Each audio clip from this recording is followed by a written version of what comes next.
So welcome everyone to our April webinar. We are so excited to have you here tonight as we start thinking about what's next. I know personally, I was just thinking, I can't believe it's almost May and it's almost the end of the school year. It seems like this year has flown by, but that is me and not coming from being in the classroom. I hope that you all are excited to be thinking about the end of the year and how close you are, but also thinking about looking forward to the next year. And that's why you are probably here tonight. We are going to share information about professional development and thinking about your professional learning journey and how you move forward with that and sort of what's next for you as you are thinking about the future, whether it's personally for you, professionally and personally. We hope to help you and give you some guidance tonight. And I'm excited to have our guest speaker with us. So first things first, some housekeeping things. This meeting is being recorded. So if you do not wish to be on camera in the recording, feel free to keep your camera off. However, we invite you to join us on camera if you would like, and to also unmute or use the chat, communicate with us however you would like. It is a small live group tonight, so you can feel free to unmute, I think, at any point. We don't really need to use the raise hand feature with such a small group.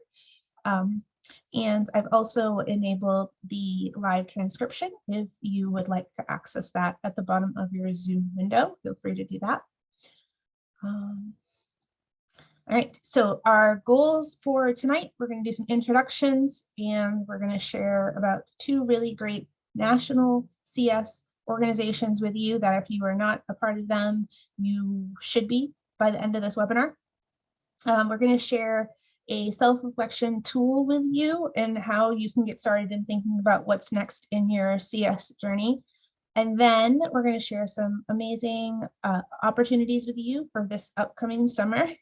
My goal is to hopefully get you information about free professional development that you might be eligible for, and then get you on your way to getting signed up and ready for that. We'll take some time to share some additional resources. I'm sure things will come up as we go. And then sort of like the last part is just open time to do some networking. If there's questions I can help you with, I'm happy to stay on and do that. So introductions. So I am Pauline Lake. I am the Curriculum and PD Coordinator for the National Center for Computer Science Education. If you have worked with Mobile CSP or CS Awesome, we probably have interacted at some point in time. If I've not met you yet, I look forward to getting to know you and helping you get access to professional development or curricula that you might be in need of. My background is in computer science and educational studies, so the work that I do is a perfect blend of the two. And I am currently located in Hartford, Connecticut. I'm joined tonight by Shanti Coaston. Shanti, would you like to introduce yourself? I'm going to spotlight you too. You're muted. It happens. I should know by now. Good evening, I'm Shanti Coaston. I am a teacher, computer science teacher, East Cleveland City Schools. I'm at Shaw High School, located in Ohio. We're in Northeast Ohio, so 3 hours south of Canada, so right just under Canada. I'm actually my 5th year of teaching computer science, and in my 11th year of teaching, and I've been working with urban youth for over 20 years. I'm also a member of the Computer Science Teacher Board of it, Computer Science Teacher Association Board of Directors, as well as on the Computer Science Honor Society Advisory Board, and also the 2019-2020 inaugural class of Equity Fellows. And there's quite a few other things that I do, but we'll talk about that later. But I'm glad to be here. I'm excited to have you and kind of pick your brain. And I invite the folks on the call to to do that as well. I think that Shanti is just a wealth of knowledge and is just a great resource to connect with. But I'm excited personally for you all to hear about her experiences and journey, because I think it has been an interesting one. And so now we would love for you to introduce yourself. If you would like to unmute and introduce yourself, that is welcome. Otherwise, feel free to use the chat and let us know where you're joining us from and what you hope to get out of the webinar.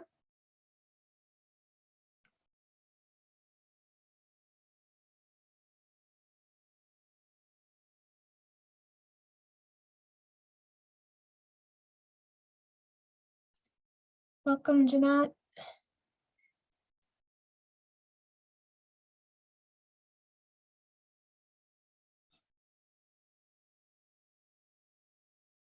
I know. I love visiting Rehoboth Beach, Jeanette. I love Rehoboth Beach.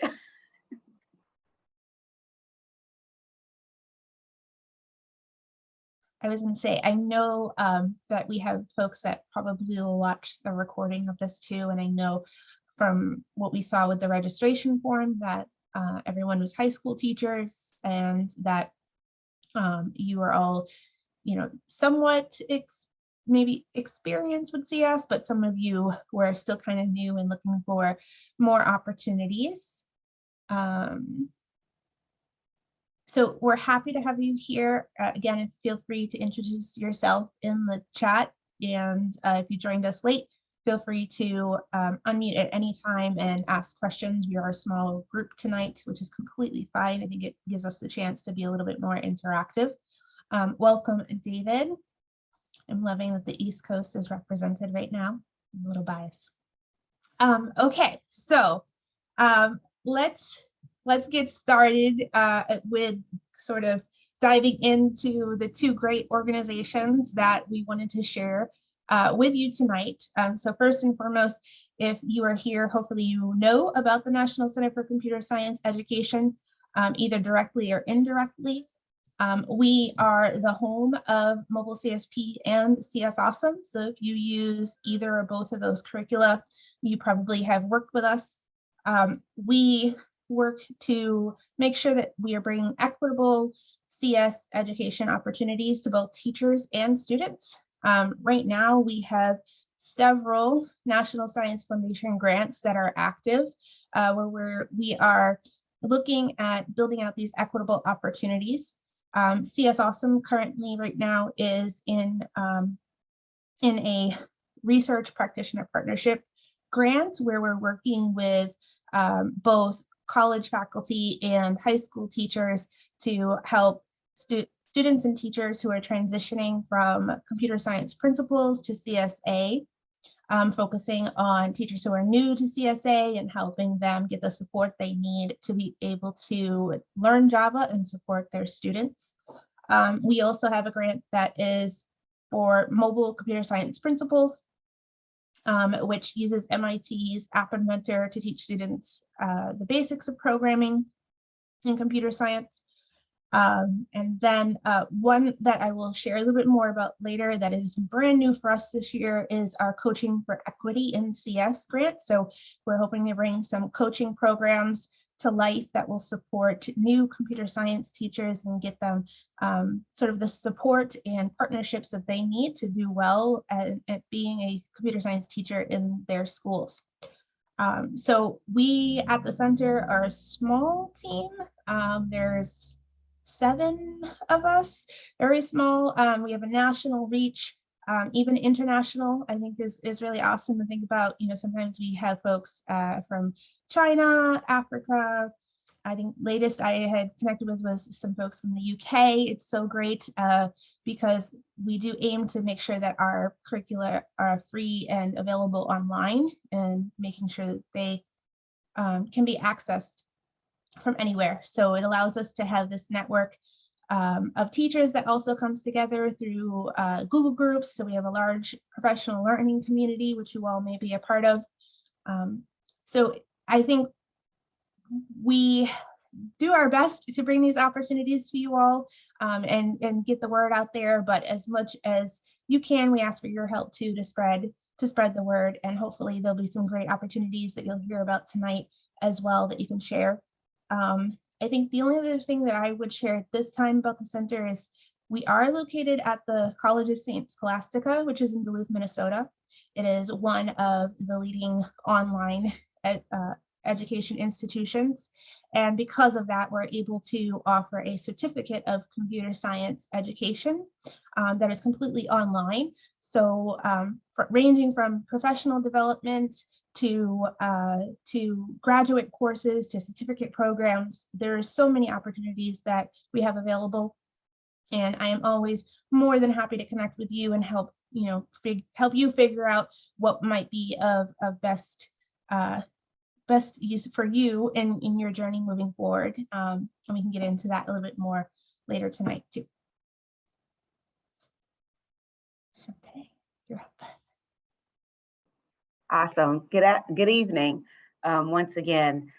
So like I said, I am a member of the Computer Science Teachers Association, and actually it's been the greatest thing for me in regards to professional developments. They always have events coming up. There's local chapters, there's state chapters, and then there's smaller chapters. I know Ohio, we just have a state chapter. But there's some states that are larger that have actual city chapters, depending upon where you are. And, being a part of CSTA, I've been able to, expand my community of practice and support. I like to say community of support because it definitely need a lot of support, especially coming into computer science.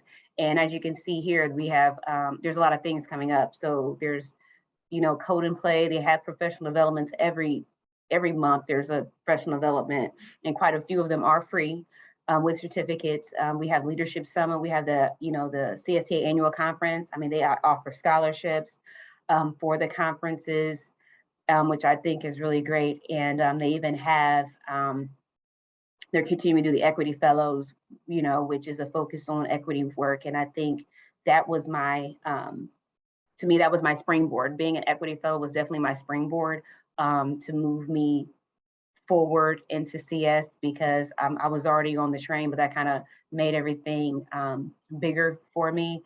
And so for me, CSTA has been a great asset, learning tool, support, and just any other positive synonym I can come up with.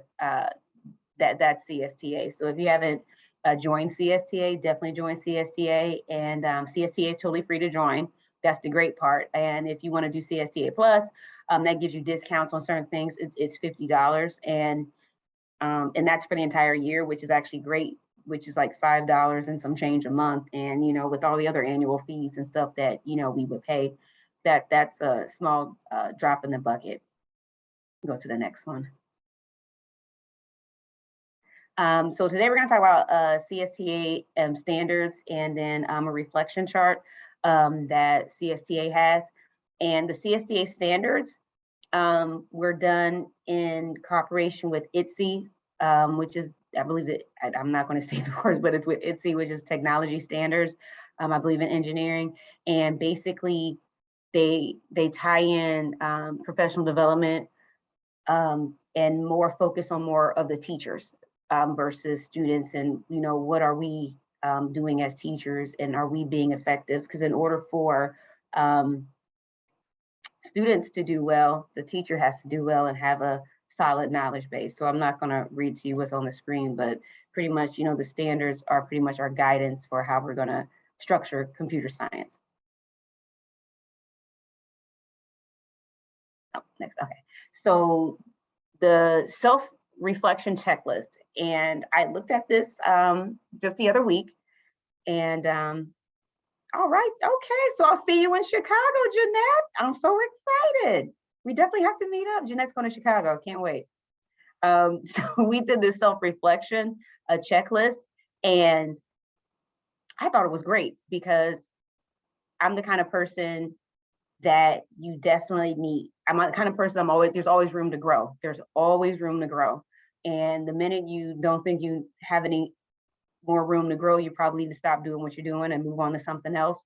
So I think this reflection checklist was really great because I was able to reflect on things in my classroom, things I thought I was doing, but maybe I wasn't, or maybe I'm doing, but I'm not as obvious or diligent in my practices.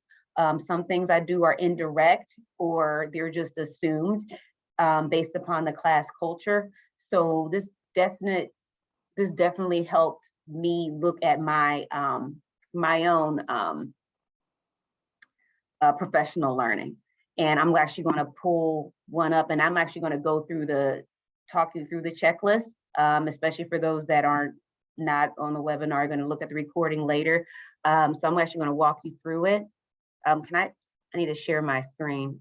Am I able to share my screen now? Yeah. Oh, I sure can. Look at me sharing my screen. So here we go. So this is the CSTA standards checklist, and here's the instructions. You know, you can delete and hide the tabs that you need.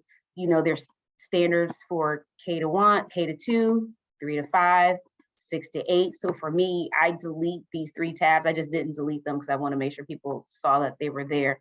But I would focus on standard 1, I'd be 9, 10, and 11, 12. Then you have standards 3, 4, and 5. So today we're going to focus on standard 3, which is the professional growth and identity, since we're talking about professional development. And this is not the one I filled out. This is actually a blank one. So I'm just going to go through this and speak out loud. And the ratings, they're not like bad. So even if it pops up red, it's not a bad thing. It's just something that you haven't looked at yet or you have not done yet. And proficient, you're confident in being able to meet that standard. And advanced is I'm confident in meeting the standard and implement it. So advanced is I've implemented it, it's in my classroom. Proficient is I know what I need to do, I'm going to work on it. And then not yet is I'm just not there yet. That's not my focus. And the beautiful thing about us doing professional development is we don't have to do everything at once. We can do one thing at a time. And once you get that down, let's add another piece. So for me, I'm always stacking on things one on top of another. So, you know, when people talk to me, they're like, oh, you have this, this, and this. I said, but I'm slowly building. So it's not something I did all at once. Everything is one step at a time, because they have the analogy, how do you eat an elephant? One bite at a time. So that's the analogy my principal gives me when I get overwhelmed with things. So just one bite at a time. So this first one here, 3A, says pursue a targeted professional development. So develop and implement a plan for targeted PD to continuously deepen your CS content and pedagogical knowledge and skills. Now for me, that's advanced, because I am always looking for someone's professional development. It was asked of me yesterday, how often do you do PD? I'm in someone's PD at least once a month. And if I'm not in someone's PD, I'm in someone's training, or I'm running a PD about something, usually about equity in the classroom. So evidence of proficiency, that's where I would type in a PD monthly or training. Always looking, oh, I signed up for APCSA training this summer. And I spelled summer wrong. So that's my evidence.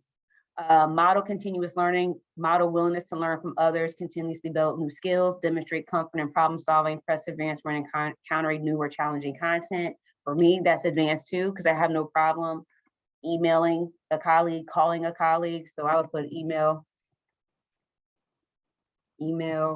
call,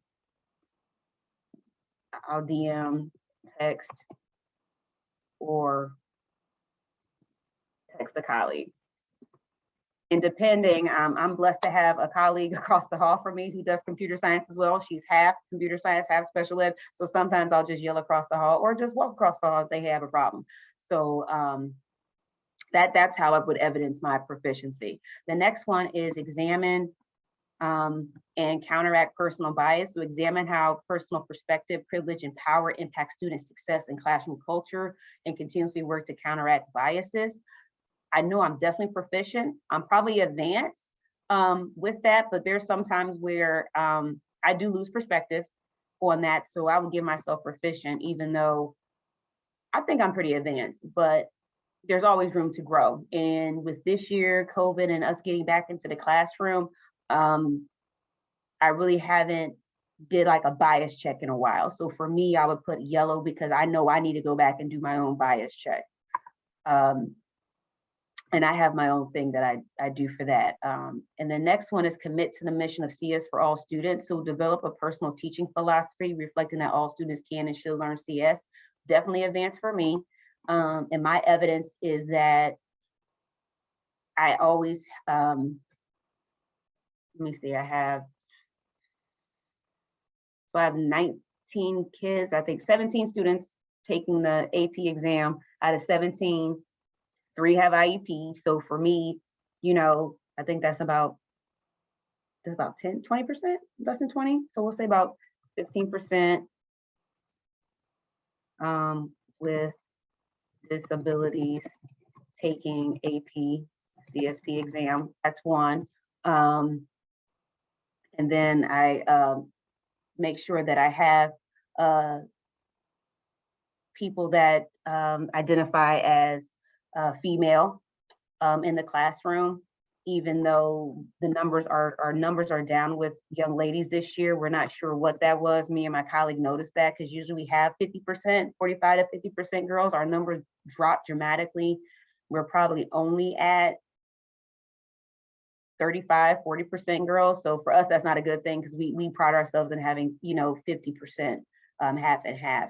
Another evidence of proficiency is that we have students of all ranges in all our computer science classes. So we have students considered independent living program, which means a student who has a cognitive disability, usually with an IQ of 50 to 60, taking our courses. We have students, AP students, honor students, like we said, students with disabilities. We have students in our career tech programs taking courses. So basically, and we're an African, 98% African-American school. So we do have, you know, we do check the box for persons of color and students that receive free and reduced lunch. So we definitely do have the CS for all philosophy. And when we do have competitions and field trips, we do allow all students, as long as they're attending class, to attend those activities as well. So we just don't keep it to the kids that, you know, the good kids. We do keep it to the kids that do participate and may not always get the chance to go on field trips. Leverage community resources. This is definitely something that I do need to work on. I do have, and I say that because it's because of COVID, we've kind of pulled back. I know we work with CS for Cleves, so that'd be something I would write down there. We always also work with the Wright program, Wright Greater Cleveland Partnership, and we also work with several other community partners like HIT, it's called HIT for CLE, Bio Enterprises. We also work with Bio Enterprises. They have a competition, and then we work with some colleges, and we have a project with Cleveland State through CS for CLE, where if a student passes the AP CSP exam, no matter what their score is, as long as it's a 3, 4, or 5, they automatically are given an opportunity to major in computer science at Cleveland State University, which for our kids is a great opportunity. Also, they do provide our students with services at the university if they need it, especially coming like from an urban area. And a lot of our students would be first time college students. And then another community resource, we do work with Tech Core. So they're bringing a the summer web development program at the school, where it's basically they participate. So it's like a learn and earn program. So we have that at our school in the summer as well for 6 weeks. So the kids not only learn how to build websites, they learn interview skills. They present a project at the end. They get to meet with people from industry. They also get paid to do it, which is great. And then last but not least is participate in CS professional learning communities. That's definitely for me, that's definitely advanced because I'm always in something. And so for me, you know, like I said, CSTA, board of directors, see computer science honor society advisory board.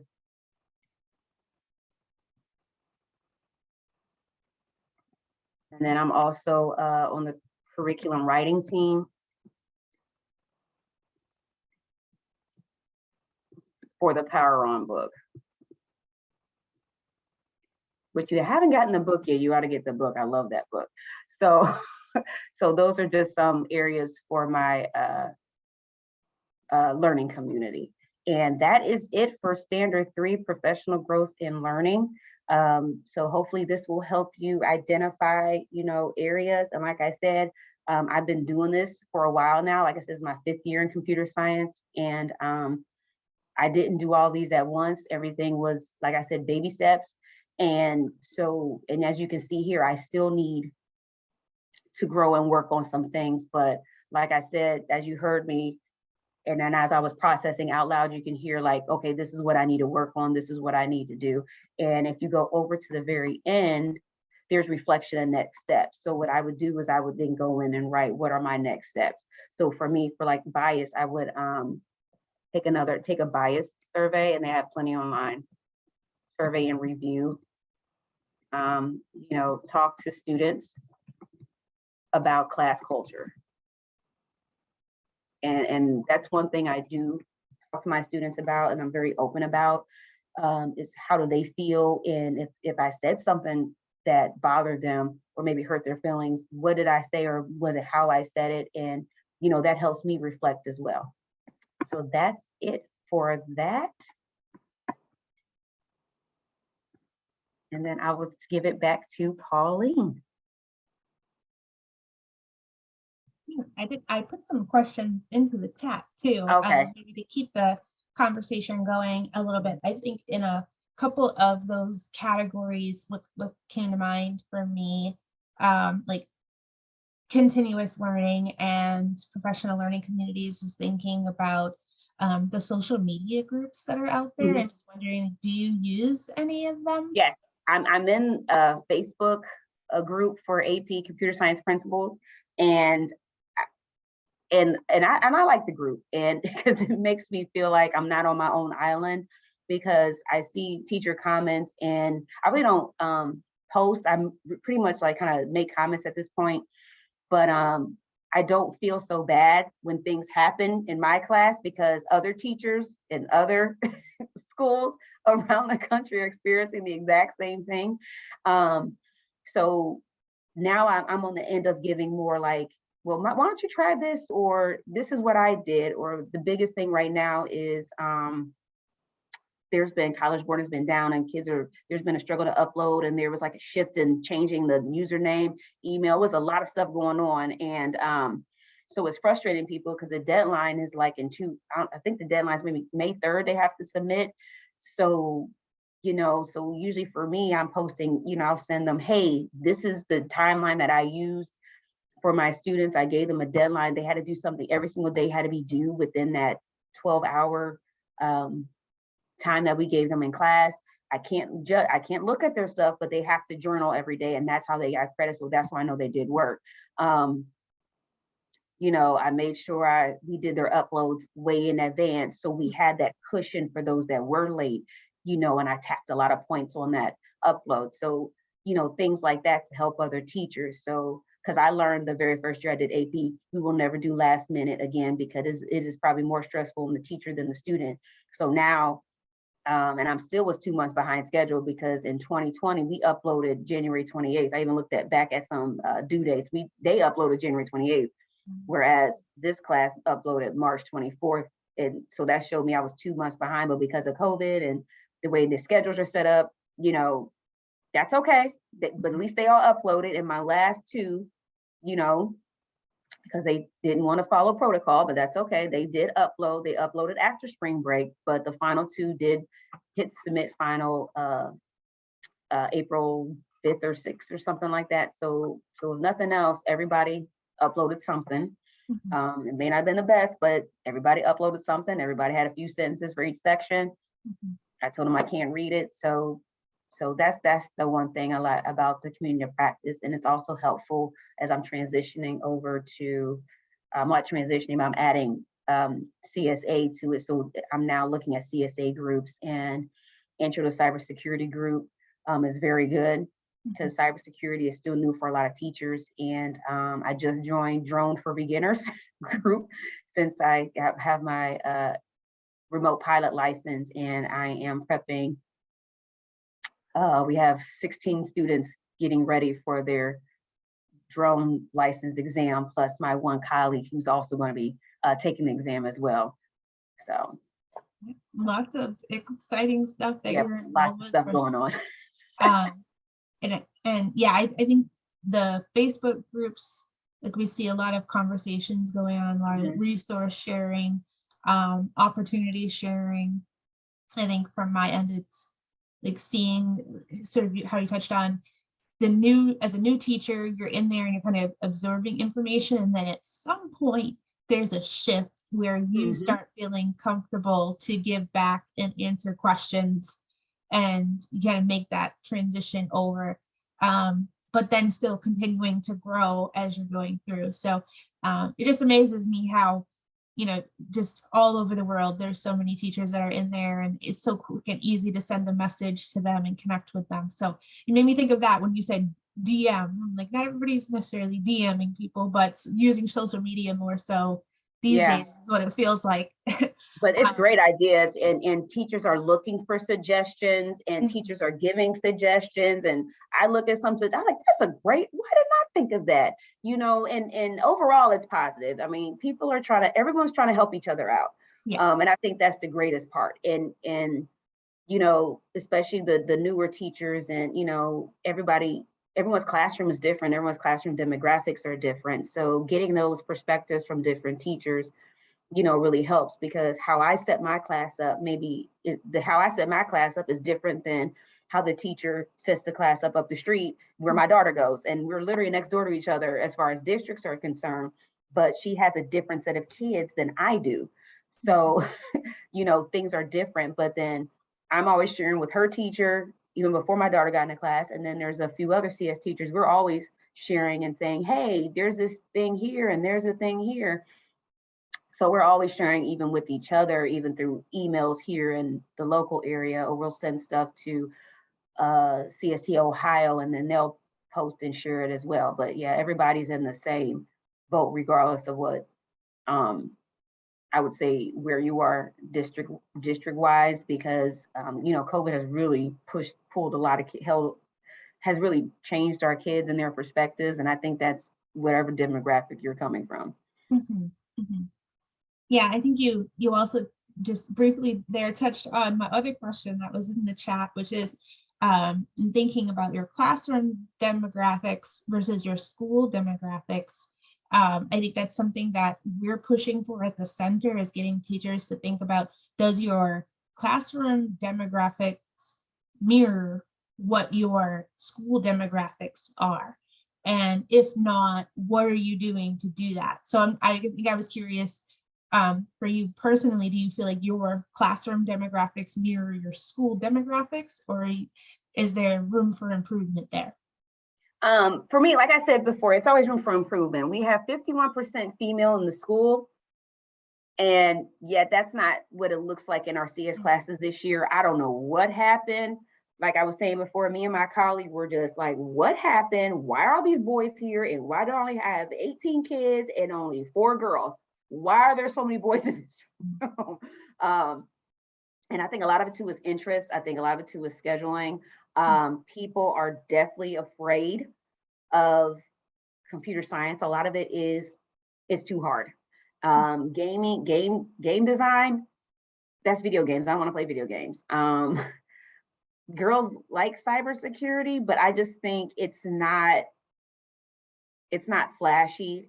Like, we have cosmetology here. So if you've never had computer science 9th and 10th, you're not going to get 11th, 12th if you're a cosmetology student, because that eats up your entire schedule. So a lot of it too is if we don't grab them at 9th and 10th grade, they may never get the opportunity. So for us, we are always in the hallways, having our tech kids walk around and do technology and fix things. So our kids see them with badges, and, like how we have open game times where kids can come in and play games our kids created, or like when we're doing apps, we have kids come in and just visit the classroom. So we do have the recruiting as far as like other demographics. We don't have a lot of, so as far as whites, we have 5 white people in our entire school. So that's 1% of the population. I have 1 white female. So I guess that does match that demographic. We do have probably about 15 to 20 Latinx in the school. We probably have 1 or 2 in our classes. So that demographic needs to come up, but our numbers are shifting in that respect. So as we're looking in the hallways, we're seeing more and more Latinx and more white students where we haven't seen before. Because usually, like I said, we can count on 1 hand. Now we probably can count on 2 hands. And I don't know where the shift is coming from, but so now our goal is to kind of get them in the classroom as well, which is kind of reversed usually because, other districts are trying to get persons of color and females in, where we're doing the opposite now.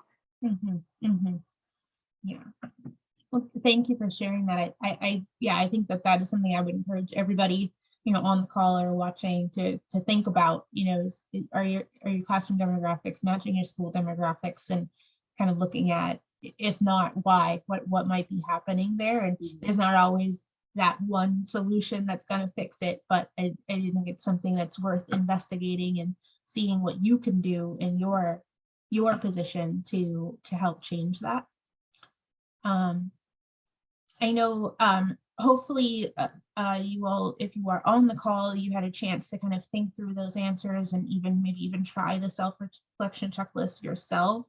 If you didn't, we invite you to make a copy of that self-reflection and go through it and complete it. And the next step there is thinking about what are the goals that you can set after completing that. So I think for Shanti, what was your next step after completing that? So you just walked us through and you kind of identified some things that were great, some things that maybe could be improved. What would the next step be for you in your goal setting? So my next step, like you saw, like on the chart, was definitely the bias aspect of it, because for me, I had the fortunate growing up in a two-parent home. Now they were both working, but I grew up in a two-parent home. A two-parent household. Parents were very supportive. Whatever I wanted to do, my mom may have to work a little more, my dad would work a little more, but we were able to get what we needed. I was able to see my mom graduate from community college. So I think that was a big push for me to go to college, but also as an outlet to leave where I grew up. Because I live in Ohio, but not where I grew up. Because I grew up in Southern Ohio and I live in Northern Ohio now, Northeast Ohio now. And not everybody has that opportunity. Not everybody has a parent that is knowledgeable about the college or the academic process. Because my first day before school started in my high school, my mom said, we don't have money for school. If you want to go to school, you need scholarships. You need to have a good GPA and good test scores. Okay. So I knew the importance of grades. I knew the importance of test scores going in the door. I got scholarship to take an ACT prep course. To increase my ACT score, which gave me more scholarships. Where our students, they don't understand the importance of GPA. They don't understand that GPA, scholarships, ACT, SAT, they don't understand it's a game and you have to play the game. And if you don't qualify, you're not going to get certain places without that. So for me, it's understanding students not having the parental support, students being in a single parent home, students whose parents may not have had completed their high school education. So for me, it's dealing with that bias and dealing with you know, why are you working full time when you still have to finish school? What's the problem here? So for me, I'm always looking at that. That's the bias that I deal with my students, is more on this socioeconomic side, because we all look alike.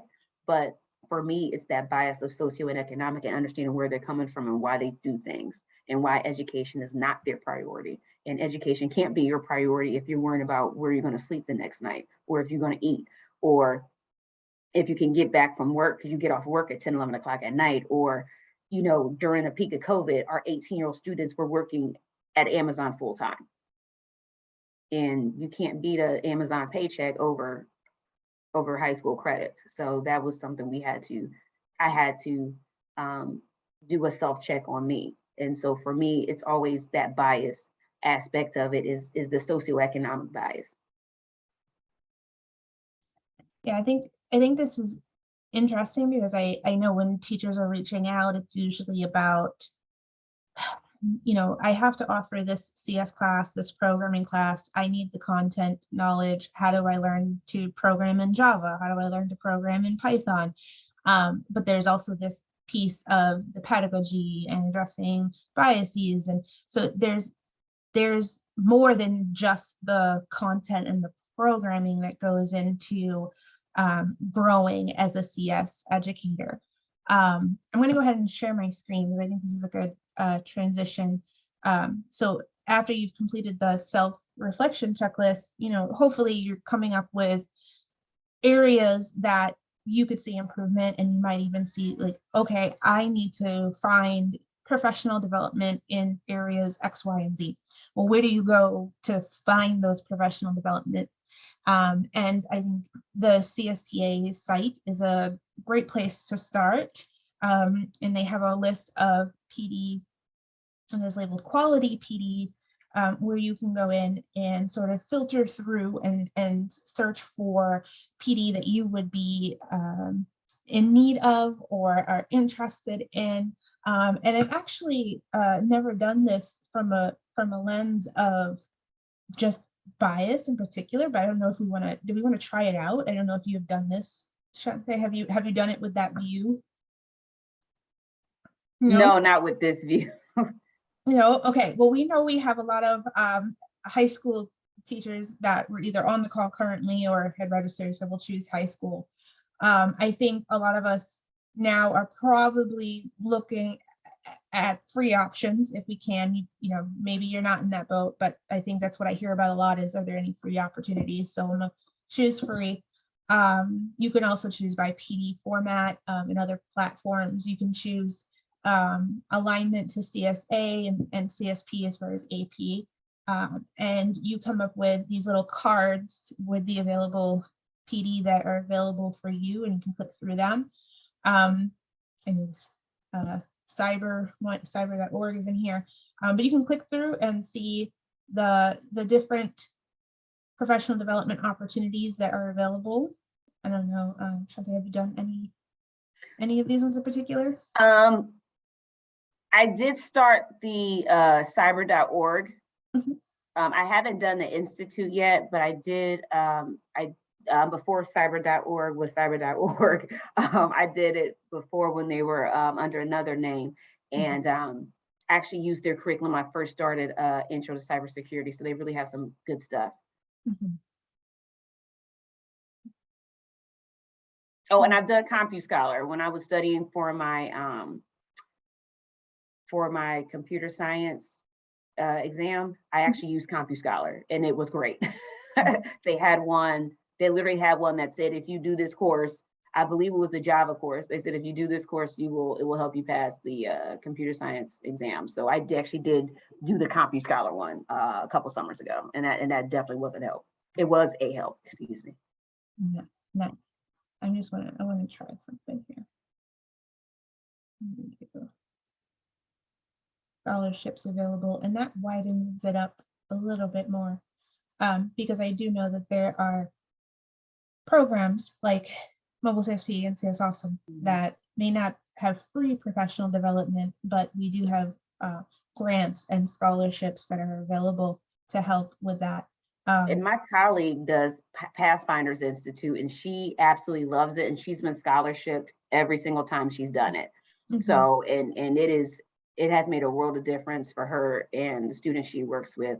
And now she's actually, they actually have her speak now about special education through Infosys. So that's definitely something that she's done, and she's, like I said, she's been scholarship. So Pathfinders Institute really does assist you in getting scholarships. Mhm.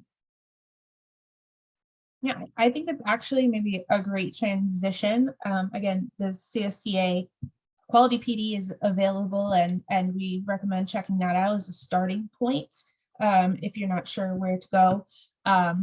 But we do have some free professional development that we wanted to share with you all.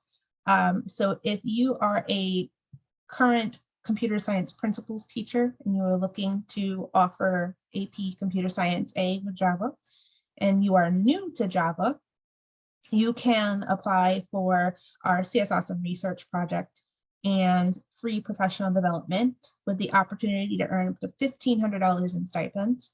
So that professional development is 6 weeks in the summer. And of course, CS Awesome is completely free and available online. But the professional development without this grant typically has a cost that comes with it. You would get access to the free professional development. You would have a dedicated sort of mentor, experienced CS Awesome teacher that would follow you throughout the academic year and support you as you are offering the course for maybe the first of this, it could be the first time or the second time that you're doing it.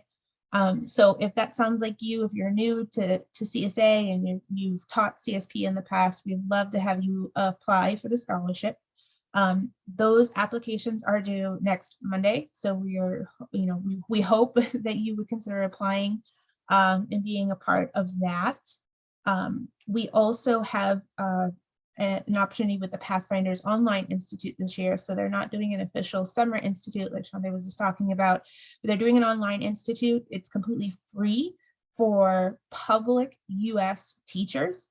There are 14 different providers that are going to offer professional development at different times throughout the summer. And you can go to the Pathfinders Online Institute site to sign up and register if you are a public US high school teacher.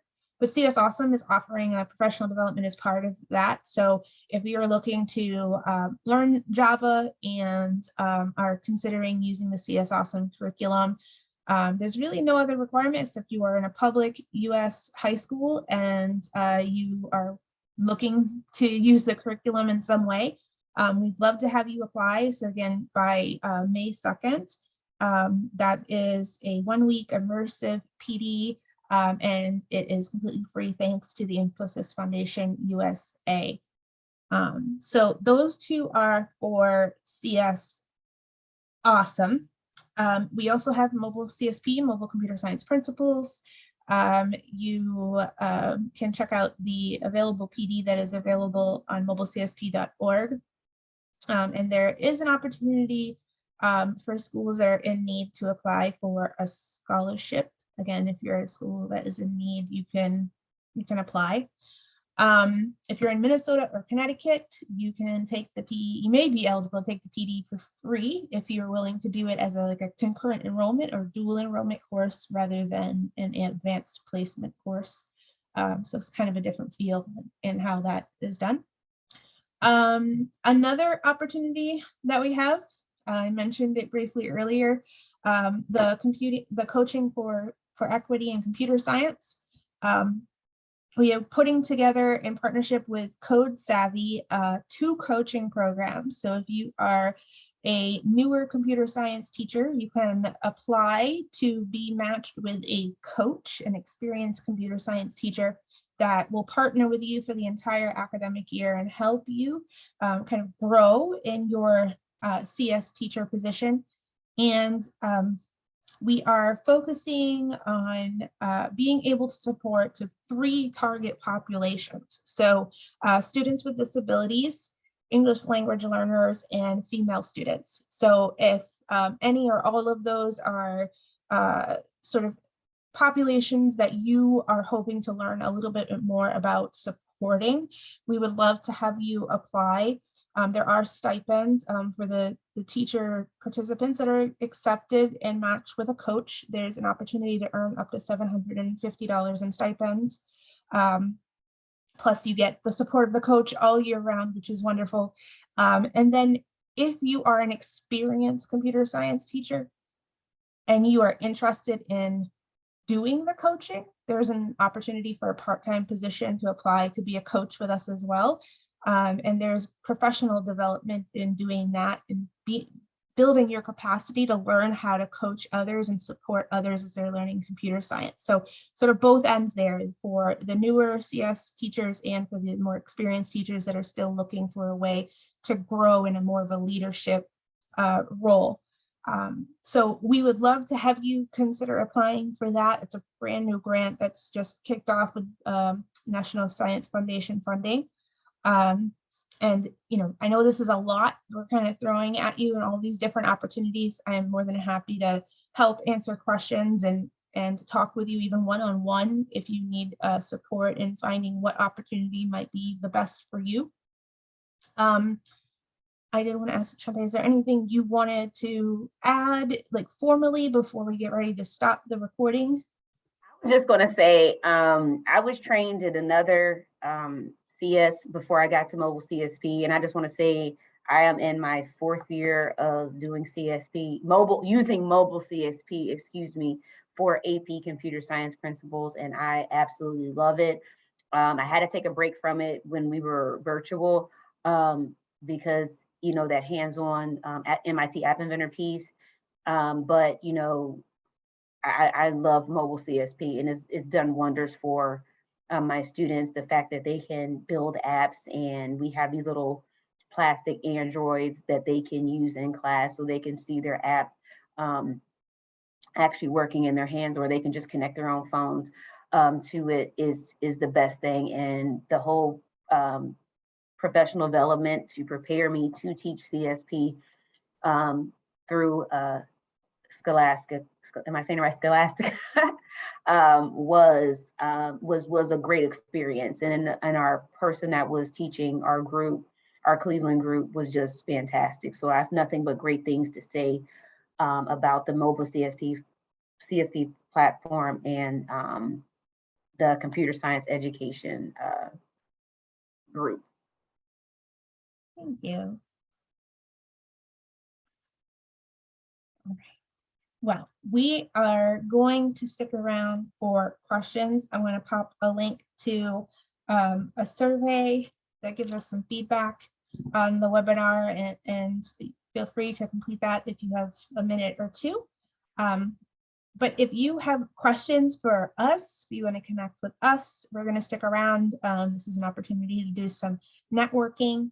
Otherwise, we thank you so much for joining us, and a special thank you to Shanti for joining as a guest speaker tonight and sharing your experience. Always great to connect. And thank you again for joining us for the webinar.